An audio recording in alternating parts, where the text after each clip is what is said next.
Firstly, you must be a U.S. citizen who submits this form to the USCIS in United States of America. Hello everyone, welcome back to my channel. In today's video, we're gonna talk about the form I-129F, Petition for Alien Fiancé.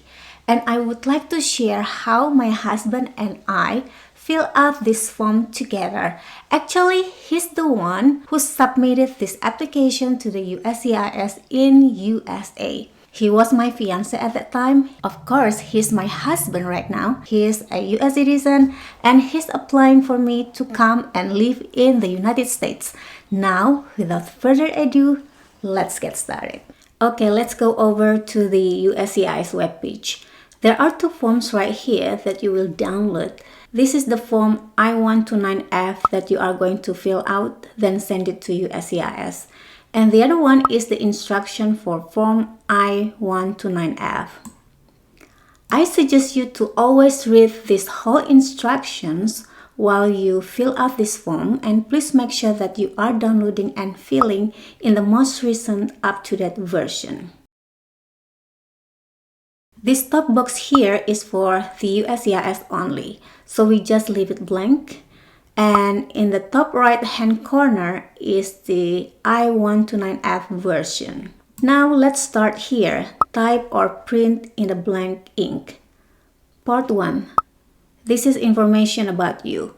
Actually, this is information about you, which is a petitioner. So remember who is the petitioner and then who is the beneficiary. The petitioner must be a US citizen who submits this form to USCIS in United States of America. Okay, let's go over question number 1 is asking about the alien number. This is the information about a petitioner, a US citizen, which is my fiance. As he was born in USA, he doesn't have alien number. So we type NA right here. And this one is about USCIS online account number, if any. He doesn't have that.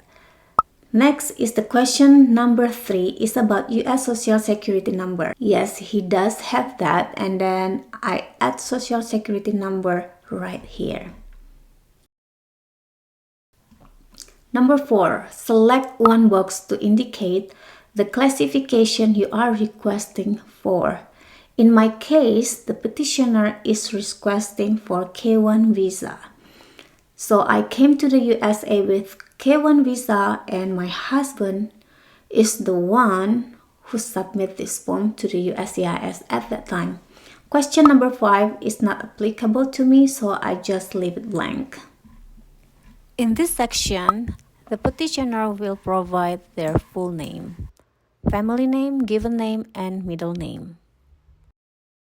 Right here is the section if the petitioner has other names used. If the petition doesn't have it, then type NA. Now scroll down here. USCIS is asking about the petitioner's mailing address. Question 8J, you will indicate if the petitioner mailing address is the same as his or her physical address. In my case, it's yes. If your answer is no, you will continue to indicate the physical address in item number 9A to 9H. Scroll down here. This is the section for the address history. The petitioner will provide the physical address for the last 5 years. If you need extra space to complete this section, use the space provided in Part 8, Additional Information. Alright, type address here, date from when the petitioner lived in this address, and date to present. Alright, move on to the physical address. The petitioner will provide the previous physical address. Now let's move on to your employment history. As the American, the USCIS wants to know the employment history for the last 5 years, whether inside or outside. In this section, my fiance as the petitioner provide his employment history. Employer 1 is the information about his current employer. Type the address of the employer right here, and over here in number 15, it wants to know about the petitioner occupation. Then provide the employment start date and employment end date. Right here, employer 2 is about the previous one employment history. Type the address of the employer right here. Then provide the employment start date and employment end date. In my case, it is not applicable, so I leave it blank. Scroll down here, still information about the petitioner. My fiance, an American who is applying this form, indicate his information right here. Gender, date of birth, marital status, city of birth, state of birth, country of birth. Let's move on to information about your parents. In this section, it's gonna be about the petitioner's parents' information. In my case, my fiance, as an American, he provided his parents' information. Parent 1 is the information about his father. The name of his father, given name, middle name, date of birth, gender, country of birth, city of residence, and country of residence. And parent 2 right here is the information about his mother. The name of his mother, given name, middle name, date of birth, gender, country of birth, city of residence, country of residence. Move on to number 37. Have you ever been previously married? If yes, click yes. If no, click no. In this section, the petitioner will provide the name of previous spouse if he ever been married before or divorced. Alright, scroll down here is the information about the petitioner's citizenship information. Click 40A if you are American who was born in USA. Click 40B if you are a US citizen through naturalization. Click 40C if you are a US citizen through US citizen parents. Question number 41. Have you obtained a certificate of naturalization or certificate of citizenship in your own name? If yes, click yes, and if no, click no. The certificate of naturalization is issued to those who have become US citizens through the naturalization process. Let's move on to additional information. In this section, the USCIS wants to know if the petitioner has ever filled Form I-129F for any other beneficiary. If the answer is yes, then the petitioner should provide the information about the beneficiary right here. Include alien number, family name, given name, middle name, date of filing, what action did USCIS take on form, was it approved or denied? Alright, question number 48. It's asking if you have children under 18 years old. If the answer is yes, then provide their information right here. You need more space? If you need more space, then you will use the space in Part 8 additional information. Right here, provide all US states in which you have resided since your 18th birthday. Provide the residence 1 and residence 2. Let's move on to Part 2, information about your beneficiary. In my case, I am a beneficiary. So right here, I am as a beneficiary, provide my family name, given name, and middle name. I don't have alien number at that time, nor social security number. So right here, I just leave it blank. Right here, I provide the date of birth, gender, marital status, city of birth, country of birth, and nationality. Scroll down here is about beneficiary other names used. Provide all other names you ever used. I got one here. And right here is still about the information about the beneficiary. And in this section, you will provide the beneficiary's mailing address. Then right here, you will provide the beneficiary's physical address for the last 5 years.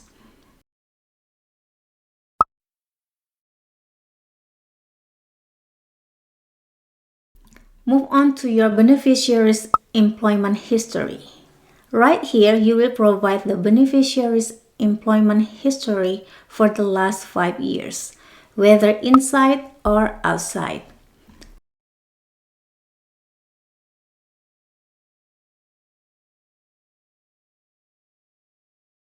Then, move on here, it's asking about the beneficiary's parents. Provide the father's information right here and the mother information right here.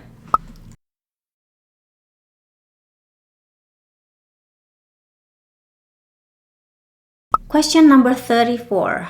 Has your beneficiary ever been previously married? If the answer is yes, then you will provide the information about the previous spouse right here. Question number 37 is asking if your beneficiary ever been in United States. In my case is no. If your beneficiary is currently in the United States, complete item numbers 38A to 38H. For example, if he or she entered the US as a visitor, student, exchange alien, crewman, stowaway, temporary worker, and etc., then you need to provide the information right here. Then provide the form I-194 arrival departure record number. Then you will find out through online. You might like to take a look at the link on the top right here. This information includes with date of arrival, then you will find out right here. Provide the date authorized stay expired, then is shown right here. Then you also will provide the passport number, travel document number if you use travel document to enter the USA, country of issuance for passport or travel document, expiration date for passport or travel document. Next, the question number 39. Does your beneficiary have any children? In my case is no. If you answer yes, then provide the following information about your children right here.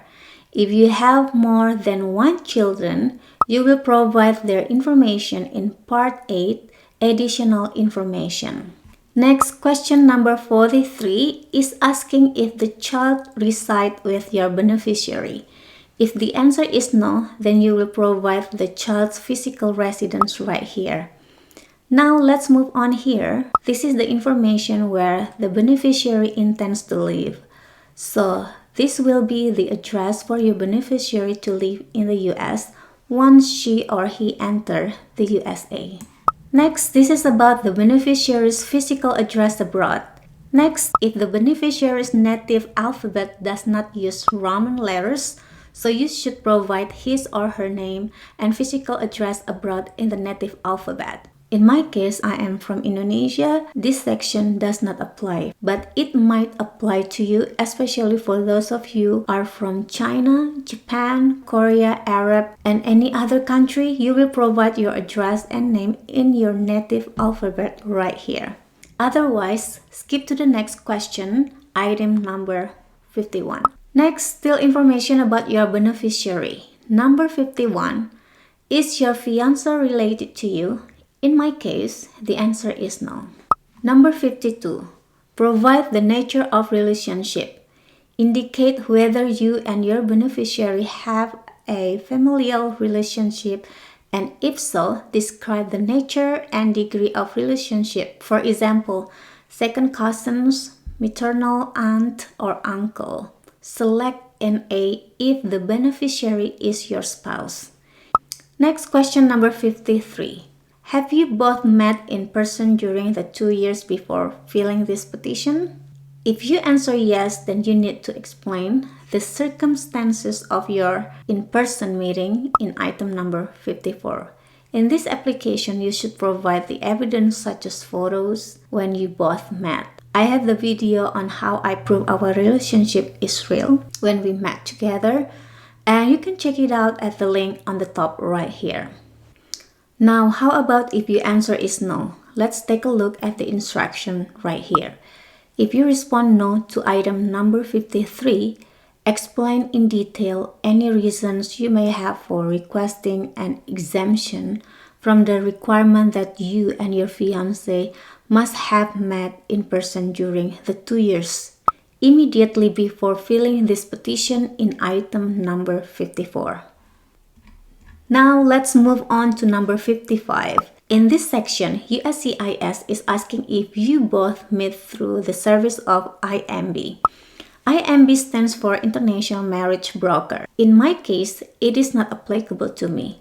But if you answer yes, you need to provide the information right here. Next, in this section, you will provide the city or town and country of the U.S. Embassy or U.S. Consulate where the beneficiary will apply for his or her visa. Let's move on to part 3. In this section, you will read all the important questions that you should answer honestly. Now, this final section here, this multiple filer waiver request form. I'm just going to go all the way down here to 5D and indicate not applicable beneficiary is my spouse or I'm not a multiple filer. Now we move on to part 4. This is about the petitioner's biographic information. In this case, this is about my American fiance as a petitioner. Then he provides his contact information, the signature and date signature.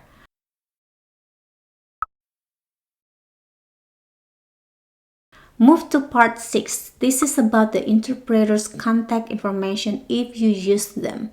If you have interpreter, then you should provide their contact information right here. In my case, I don't use interpreter, so I leave it blank.